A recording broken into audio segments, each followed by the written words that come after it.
Hello everyone, welcome in computer programming tutorial. Yesterday I have discussed input function. Today I will discuss some interesting fact regarding input function. Now let's start. Now we know input function. When we take the data from user, then we use the input function. Okay. In my previous video we already discussed what is the syntax of input function. Okay. Previous video में मैंने ये आपको बताया था कि जब हम value 1 जो वैल्यू है आफ्टर स्वैपिंग, वैल्यू 1 की वैल्यू 950 है, वैल्यू 2 की वैल्यू 250 है, बट जैसे ही मैंने एडिशन किया, ओके, दैट इज जैसे ही मैंने एडिशन किया और प्रिंट किया ऐड, बट यहाँ पे एडिशन नहीं हुआ, यहाँ पे स्टूडेंट्स क्या हुआ, यहाँ पे हुआ कॉन्केटिनेशन, जिसे हम ज्वाइन भी कहते हैं पाइथन में। यहाँ पे ऐसा क्यों हुआ? Yes students, because input function always return the string value और string का कभी भी एडिशन नहीं होता है। string का क्या होता है? always concatenation, that is the join। यहाँ पे अगर value 1 आप ये कहेंगे कि नहीं value 1 तो 950 तो नंबर है, 250 भी एक नंबर है, बट यहाँ पे value 1 जो है वो string रिटर्न कर रहा है because input function always return the string value। तो यहाँ पे 950 एक स्ट्रिंग वैल्यू की तरह ट्रीट हो रहा है, 250 भी स्ट्रिंग वैल्यू की तरह ट्रीट हो रहा है, तो कभी भी स्ट्रिंग का जो है वो एडिशन नहीं होगा, ना कोई मल्टीप्लीकेशन होगा, ना डिवीजन होगा। स्ट्रिंग का ऑलवेज जब भी आप कोई भी प्लस साइन यूज करेंगे, जिसे हम कॉन्केटिनेशन ऑपरेटर कहते हैं, ज्वाइन ऑपरेटर कहते हैं इन पाइथन, तो यहाँ पे दो स्ट्रिंग का कभी भी एडिशन नहीं होगा, दो स्ट्रिंग का हमेशा क्या होगा? हमारा कॉन्केटिनेशन। ओके, तो आपको उसके लिए अगर आप चाहते हैं कि एडिशन हो, सब्ट्रैक्शन हो, मल्टीप्लिकेशन हो, डिवीजन हो, उसके लिए आपको वैल्यू आपने अगर यूजर से लेनी है then we use the input function, but वो वैल्यू इंटीजर हो, फ्लोट में हो, वो वैल्यू हम कन्वर्ट करेंगे, वो मैं अभी आपको आगे समझाती हूँ कैसे।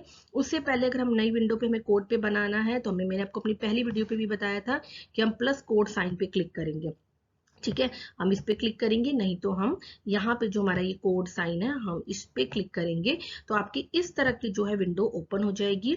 आपको जब भी कोई प्रोग्राम राइट करना है पाइथन पे, आप इस विंडो पे जो है राइट करेंगे और रन करने के लिए आप इस एरो का यूज करेंगे। Okay, now input function always returns the string value. वो कैसे? अब देखो कैसे आपको पता चलेगा। वैल्यू 1 में क्या था हमारा?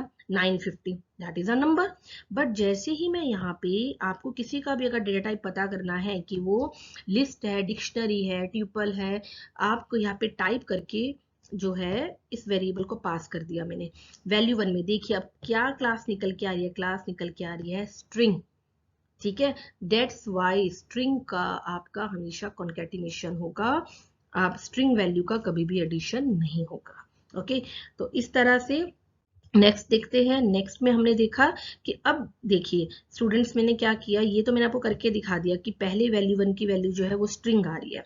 अब मैंने क्या किया, जैसे हमने प्रीवियस अभी प्रोग्राम में लिखा था, एंटर फर्स्ट वैल्यू इनपुट कराया, लेकिन यहाँ पे आपको बताने के लिए कि ऑलवेज नंबर का ये नहीं है कि हमें एंटीजर नंबर ही लेंगे, हम फ्लोट नंबर भी ले सकते हैं।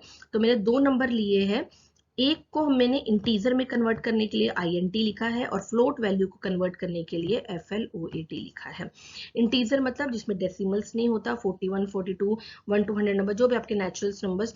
फ्लोट मतलब जिसमें आप डेसिमल्स नंबर्स जो है यूज करते हैं, that is a float value. Okay, अब num1 में इंटीजर वैल्यू पास हो रही है और num2 में फ्लोट वैल्यू पास हो रही है। इसे पता करने के लिए कि इनमें अब वैल्यू, अभी आपने देखा था कि वैल्यू 1 के अंदर जो है वो क्लास क्या निकल के आ रही थी? स्ट्रिंग।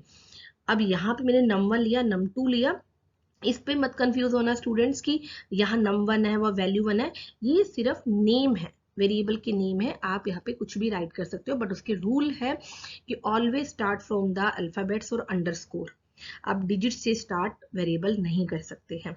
तो यहाँ पे मैंने क्या किया, फर्स्ट वैल्यू में 41 पास किया, सेकेंड वैल्यू में 56.5 पास किया, तो ये क्या निकल के आया कि जो फर्स्ट वैल्यू है वो इंटीजर है और सेकंड वैल्यू क्या है? फ्लोट है।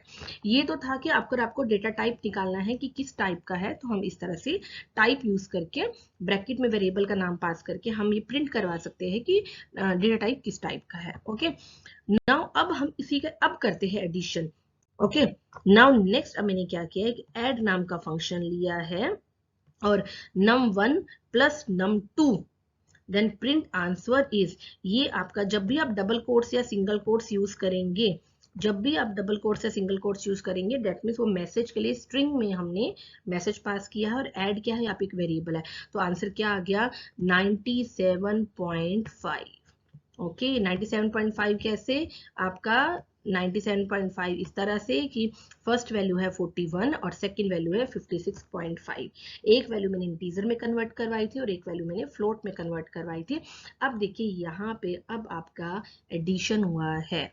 ओके तो इस तरह से अब आपका टास्क क्या है, आपका होमवर्क ये है कि आप सारे प्रोग्राम सब करेंगे, जैसे मैंने एडिशन का किया, आप सब्ट्रैक्शन मल्टीप्लिकेशन डिवीजन जो है वो गूगल कोलैब पे वर्क करेंगे। Okay okay, now thank you so much. If you like my video, then subscribe my YouTube channel. Thank you.